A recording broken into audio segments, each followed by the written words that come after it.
अस्सलाम वालेकुम। इस वीडियो के अंदर हम MGT 101 के क्विज का सॉल्यूशन डिस्कस करेंगे और इसके किसी भी आंसर में मुझे तो कोई डाउट नहीं है। अगर आपको कोई डाउट हो तो आप कमेंट सेक्शन के अंदर लिख लीजिएगा, तो उसको इंशाल्लाह डिस्कस करेंगे।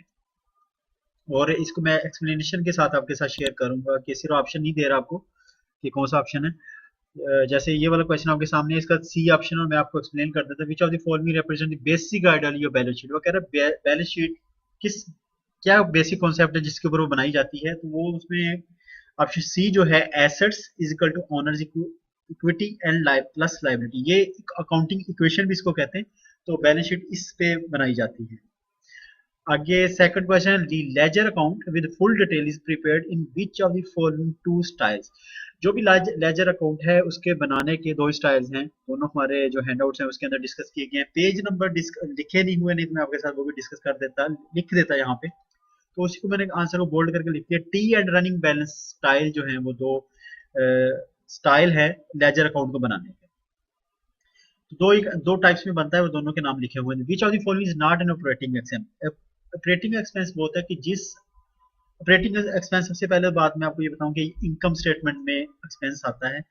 और ऑपरेटिंग एक्सपेंस वो होता है कि जिस पीरियड के लिए आप इनकम स्टेटमेंट बना रहे हैं, जैसे 6 महीने की बना लेंगे या साल के लिए बना रहे हैं, उसके अंदर जो आपका एक्सपेंस है उसको ऑपरेटिंग एक्सपेंस कहा जाता है।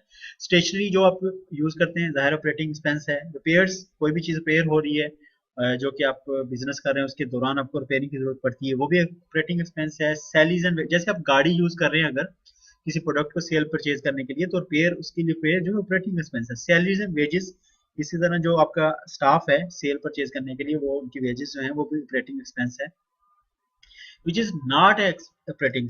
Loan from a bank, loan from bank, पहली बात ये लाइबिलिटी होती है लोन फ्रॉम बैंक। और सेकंडली ये होता है कि ये बैलेंस शीट का आइटम है, इनकम स्टेटमेंट का है नहीं। ऑपरेटिंग एक्सपेंस है तो इनकम स्टेटमेंट की वो बात कर रहा है। विच of the following is true. कह रहा कि जो ये है सारा कुछ इसमें ट्रू कौन सा है। इसमें नेचर डिस्कस की गई है। जो 5 अकाउंट मेन हेड हैं उनकी नेचर डिस्कस की है। उनमें से 3 की नेचर डिस्कस की है। यहाँ पे nature of the income credit ही होती है, ठीक है। ये नेचर ऑफ एक्सपेंस डेबिट होती है, ठीक है। ये भी nature of honours equity credit होती है, ये भी ठीक है। तो ट्रू कौन सा है? All of the above. सारे ऑप्शन ट्रू हैं, तो डी ऑप्शन ले लें इसका। Which of the following normally provide economic benefits to the entity for more than one accounting period. जो साल से ज्यादा पीरियड के लिए आपके बिजनेस को फायदा दे रहा है, उसको वो फिक्स एसेट्स होते हैं एक्चुअली। ठीक है, तो आंसर इसका फिक्स एसेट। करंट एसेट वो होते हैं जो कि आपके विद एन अकाउंटिंग पीरियड, मतलब एक साल के अंदर अंदर, या वो पीरियड जिसके लिए आप अपनी फाइनेंशियल स्टेटमेंट बना रहे हैं उसके लिए जो बेनिफिट दे रहे हैं उसे उसे कहा जाता है करंट एसेट। तो ऑप्शन फिक्स एसेट दीजिएगा। अच्छा जी, which of the following is a reconciling item. दो तरह के आइटम होते हैं, कैश बुक और पासबुक। पासबुक उसको स्टेटमेंट को भी कहते हैं, बैंक स्टेटमेंट को भी कहते हैं। तो हेडआउट्स के अंदर नाम, ये सेकंड नेम है इसका। तो रिकंसाइलिंग आइटम और एडजस्टिंग आइटम, यहाँ पे रिकंसाइलिंग आइटम का वो पूछ रहा है। तो reconciling item credit transfer, debit, direct debits, और ये दोनों जो आइटम है ये एडजस्टिंग आइटम्स हैं। ठीक है, जहाँ पे बीआर से बैंक रिकंसिलिएशन स्टेटमेंट बनाई जाती है, तो ये उसके लिए एडजस्टिंग आइटम के तौर पे आते हैं। अनप्रेसिडेंटेड चेक, मीन कि आपने चेक किसी को दिया लेकिन उसे बैंक में अभी डिपॉजिट नहीं किया कि वो कैश हो जाए, तो ये रिकंसाइलिंग आइटम ये वाला आइटम है। तो ऑप्शन सी ले इसका। All of the following are contra accounts except. Option वैसे इसका सी है सीधा। Purchase return is a contra account. इसकी परचेज के बाद परचेज रिटर्न होता तो फिर ऑप्शन सही होता। कंट्रा अकाउंट को मैं थोड़ा सा बता दूं, जो अपने ही ओरिजिनल अकाउंट को डिक्रीज करवाए, तो उसमें कमी लेके उसको कंट्रा अकाउंट कहते हैं। जैसे ड्राइंग जो है, जो कैपिटल अकाउंट, जो इन्वेस्टमेंट होती है उसकी बिजनेस के अंदर ऑनर की, तो उसके अंदर डिक्रीज और ड्राइंग से आती है। सेल्स रिटर्न, सेल्स जो होती है सेल्स की होती है, जब सेल्स वापस आती है सेल्स रिटर्न, तो सेल्स रिटर्न सेल्स का कंट्रा अकाउंट है। परचेज का कंट्रा अकाउंट परचेज रिटर्न होता है। तो ऑप्शन सी है, परचेजेस कंट्रा अकाउंट नहीं है। ठीक है। इसमें which of the following is a part of the owners equity. और drawings part of owner equity होता है क्योंकि उसी में से डिक्रीज हो रही होती है। लाइबिलिटी, इन्वेंट्री, अकाउंट रिसीवेबल जो है ना, ये डिफरेंट है, ये ऑनर इक्विटी नहीं है। ठीक है जी। जैसे अकाउंट रिसीवेबल वो एसेट है, इन्वेंट्री जो है वो भी एसेट है, लाइबिलिटी वो लाइबिलिटी है। इस वजह which are the following reference basic ideal income statement. जैसे हमने बेसिक आइडियोलॉजी हमने फाइनेंशियल स्टेटमेंट की देखी थी, इसी तरह बैलेंस शीट की देखी थी सर, इनकम स्टेटमेंट की भी एक फार्मूला है जिसकी बेस पर बन रहा था, profit is equal to income minus expenses, ये है फार्मूला, याद कर लें आप। ऑप्शन ए इसका ले लें। Which are the following refer to the sources of an entity. देखिए कोई भी चीज जब आप बनाते हैं तो वो आपका रिसोर्स कहलाता है, या जो आपके लिए आपको कुछ रिटर्न दे रहा है वो आपके रिसोर्सेज हैं। और जो रिसोर्सेज जिस से बनते हैं, जैसे पैसा लगा के अगर आप गाड़ी बनाते हो तो आपका रिसोर्स गाड़ी है, और सोर्स जो है वो इनकम मनी है जो आपने यूज की। तो सोर्स ऑफ एंटिटी क्या होती है, sum of owners equity plus total liability, ये वाला ऑप्शन सी जो है इसको ले लें आप, बाकी ऑप्शंस फॉल्स हैं।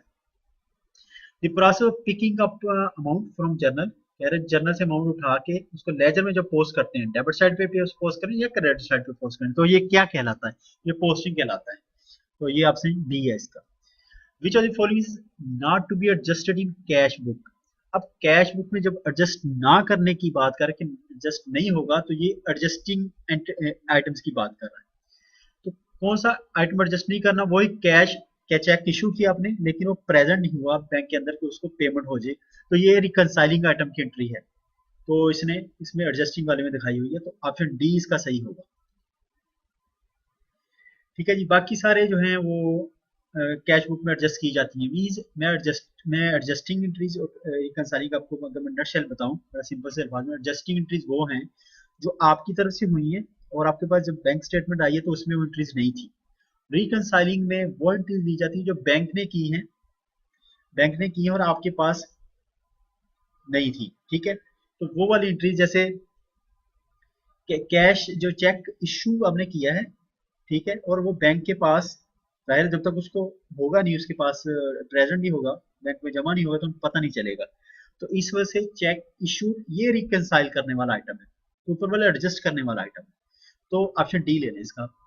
विच of the following might be a reason, कौन सी फॉलोइंग इसमें रीजन हो सकती है when bank statement shows greater balance when then the cash balance. कह रहे कि कौन सा ऐसा केस है जिसमें बैंक स्टेटमेंट में जब आपके पास आती है तो उसमें बैलेंस ज्यादा शो हो रहा है और आपके पास जो कैश बुक है उसमें कम शो हो रहा है।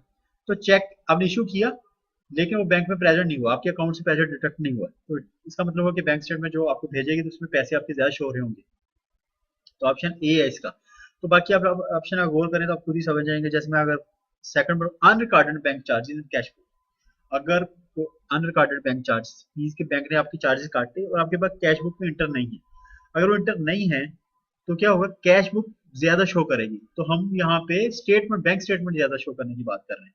तो अनप्रेसिडेंटेड चेक ऑप्शन इसका ले लें। When the company deposits the cash in its bank account में पैसे जमा करवाए हैं किसी कंपनी ने, तो what is the value nature of the deposit amount, कि डिपॉजिट अमाउंट जब हुई है तो उसकी क्या नेचर होगी, उसकी नेचर ये होती है कि वो लाइबिलिटी होती है बैंक के लिए, क्योंकि आपने बैंक को एक तरह से जब उसके पास पैसे रखवाते हैं या जमा करवाते हैं वो जैसे आप उसको एक तरह कर्जा दे रहे हैं, तो लाइबिलिटी होती है।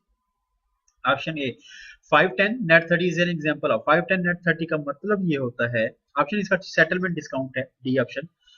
वो मतलब ये होता है कि अगर आप कोई पेमेंट है आपकी तरफ ड्यू है, अगर आप 10 डेज में दे देते हैं तो 5% आपको उसके ऊपर डिस्काउंट दे देगा, इसको सेटलमेंट डिस्काउंट। नेट 30 में 30 डेज में फिर फुल पेमेंट करनी होती है, तो ऑप्शन डी है इसका। Which are the following best describe the chart of accounts. Chart of account, list of account जो होते हैं उसको चार्ट ऑफ अकाउंट्स कहते हैं। लिस्ट ऑफ अकाउंटिंग हेड्स जो हैं जर्नल को देख के, जर्नल के अंदर जितने भी हेड्स हैं उनको अकाउंटिंग हेड्स हैं उनको देख के जब लेजर के अंदर अकाउंट जनरेट करते हैं तो आप पहले एक लिस्ट बनाते हैं कि ये अकाउंट्स आपको लेजर में चाहिए, वो जो लिस्ट होती है उसको चार्ट ऑफ अकाउंट्स कहते हैं। तो लिस्ट ऑफ अकाउंटिंग हेड जो ऑप्शन इसका ठीक है। मुझे इसमें किसी में कोई डाउट नहीं है, अगर आपको डाउट है तो आप कमेंट सेक्शन में लिख दें, उसको भी हम इंशाल्लाह उसका आंसर मैं आपको दूंगा। और हो सकता है कि आप मुझे उससे ज़्यादा बेहतर कोई ऑप्शन पिक कर जाएं बुक से या वीडियो से, तो वो भी मेरे साथ शेयर कीजिएगा, हो सकता है मैं किसी जगह पे गलत हूँ, लेकिन मुझे कोई डाउट है नहीं इसमें। चलिए जी, ओके जी, अल्लाह हाफिज़।